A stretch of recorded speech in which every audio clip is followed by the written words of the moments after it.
Yeti airlines की final reports आ चुकी है। बट फाइनल रिपोर्ट्स आने के बावजूद भी बहुत सारे वीडियो जो यूट्यूब पे अपलोड हुए हैं, मोस्टली यूट्यूबर्स का यही कहना है कि क्रैश से कुछ सेकंड्स पहले फ्यूल सप्लाई बंद हो गया था, जिसके कारण दोनों इंजन्स बंद पड़ गए थे और इसी कारण ये हादसा हुआ था। लेकिन ये सही इन्फॉर्मेशन नहीं है, असली कहानी कुछ और है। तो चलिए समझते हैं इस घटनाक्रम को विस्तार से। सो आता हूँ सीधा मुद्दे पे ही। 15 जनवरी 2023 Yeti airlines flight 691 Kathmandu to Pokhara और पोखरा टू काठमांडू अपना 2 सेक्टर कंप्लीट कर चुकी थी। यानी ये फ्लाइट काठमांडू इंटरनेशनल एयरपोर्ट से पोखरा इंटरनेशनल एयरपोर्ट और पोखरा इंटरनेशनल एयरपोर्ट से काठमांडू इंटरनेशनल एयरपोर्ट 2 बार अप डाउन कर चुकी थी। बट काठमांडू टू पोखरा इस फ्लाइट की सुबह की 3rd सेक्टर थी। फर्स्ट ऑफिसर अंजू काटीवाड़ा उस दिन कैप्टन की सीट पर थी और कैप्टन फर्स्ट ऑफिसर की सीट पे। ऐसा इसलिए क्योंकि अंजू काटीवाड़ा इस सेक्टर के बाद कैप्टन के पद पर प्रमोट होने वाली थी। लेकिन प्रमोशन से पहले कैप्टन अंजू काटीवाड़ा का टेस्ट ले रहे थे। अगर ये कैप्टन की सीट पर बैठी है तो फ्लाइट के प्रति इनका डिसीजन मेकिंग कैसा है।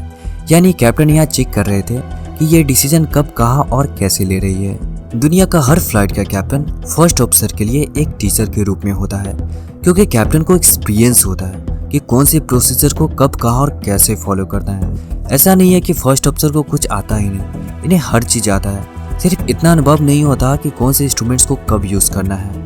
येटी एयरलाइंस के जो कैप्टन थे उनको सिर्फ टेस्ट ही लेना काम नहीं था, बल्कि इंस्ट्रूमेंट्स को भी मॉनिटर करना था और जो कमांड अंजू काटीवाड़ा देती वो कमांड कैप्टन को फॉलो करना था।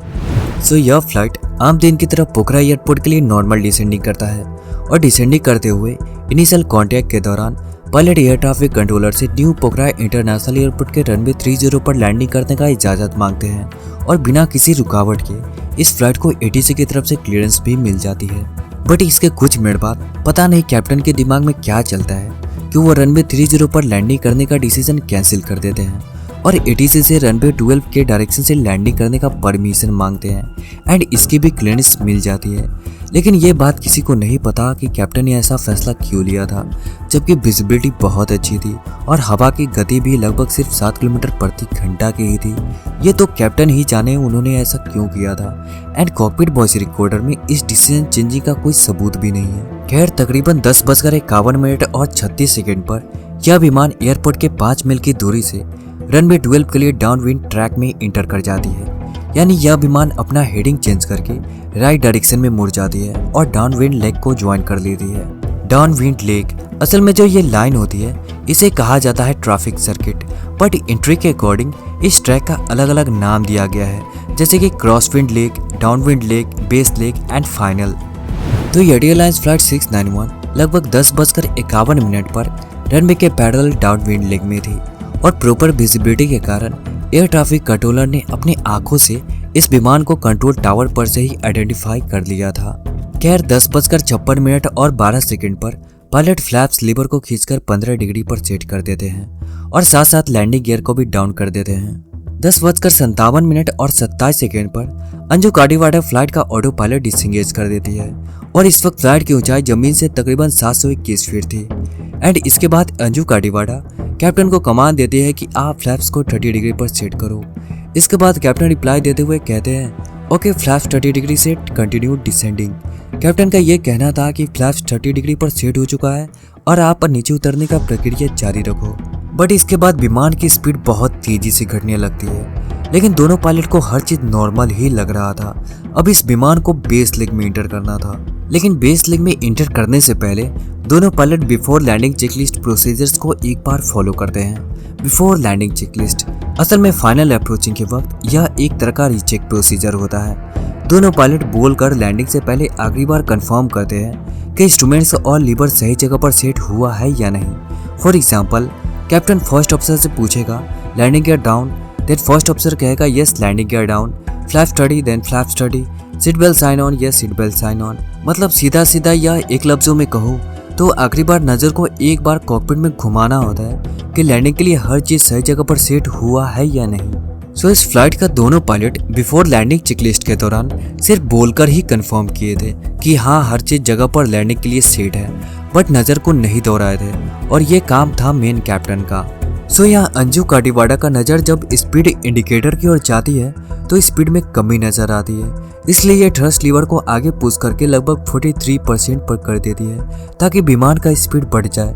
लेकिन तकरीबन 10:56 और 50 सेकंड पर जब यह विमान 500 फीट पर पहुंचती है तो इसी वक्त ये 30 डिग्री के एंगल तक झुक जाती है। अंजू काटीवाड़ा कैप्टन से पूछती है, मैं टर्न लूँ या नहीं लूँ? कैप्टन रिप्लाई देता है, ओके कंटिन्यू टर्न। यहाँ फिर से अंजू काटीवाड़ा कैप्टन से पूछती है, मैं डिसेंड करूँ? तो कैप्टन कहता है, नहीं उतनी अभी ज़रूरत नहीं है, लेकिन हाँ इंजन का पावर थोड़ा सा और बढ़ा दो। तकरीबन 10:57 और 7 सेकंड पर पोखरा ATC के द्वारा लैंडिंग करने का फाइनल क्लियरेंस मिल जाती है। इसी वक्त अंजू काटीवाड़ा कैप्टन से 2 बार कहती है, सर इंजन में से पावर बिल्कुल नहीं आ रहा। 10:57 और 11 सेकंड पर इंजन का पावर मैक्सिमम बढ़ा दिया जाता है। इसके 6 सेकंड बाद विमान लैंडिंग के लिए फाइनल टर्न करना शुरू करता है और इस वक्त फ्लाइट की ऊंचाई जमीन से तकरीबन 368 फीट थी। यहाँ पर अंजू काटीवाड़ा को लगता है अब विमान हमसे कंट्रोल नहीं होगा, इसलिए वो फ्लाइट के कंट्रोल को कैप्टन के हाथ में थमा देती है। एंड अगेन अंजू काटीवाड़ा फिर से कैप्टन को कहती है, सर इंजन पावर जनरेट नहीं कर रहा।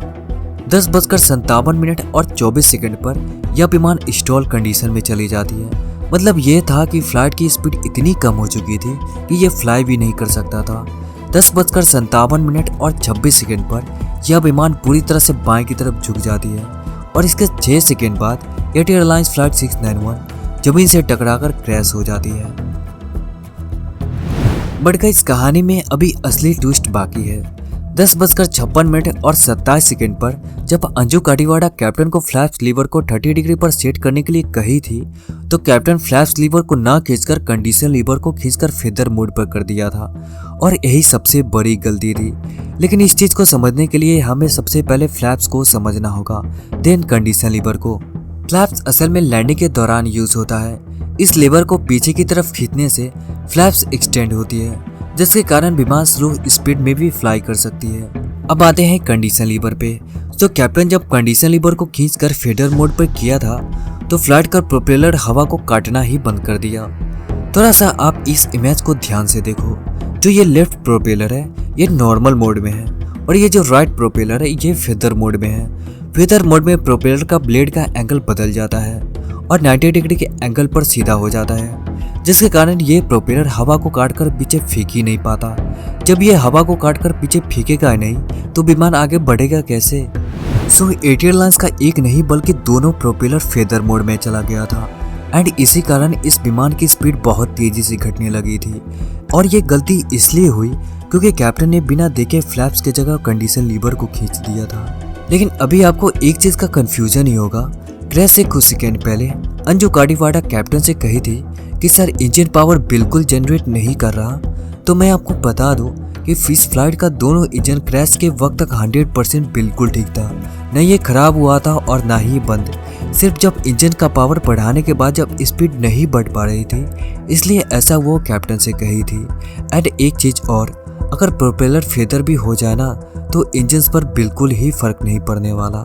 एंड गाइस यही थी कहानी एटी एयरलाइंस फ्लाइट 691 की।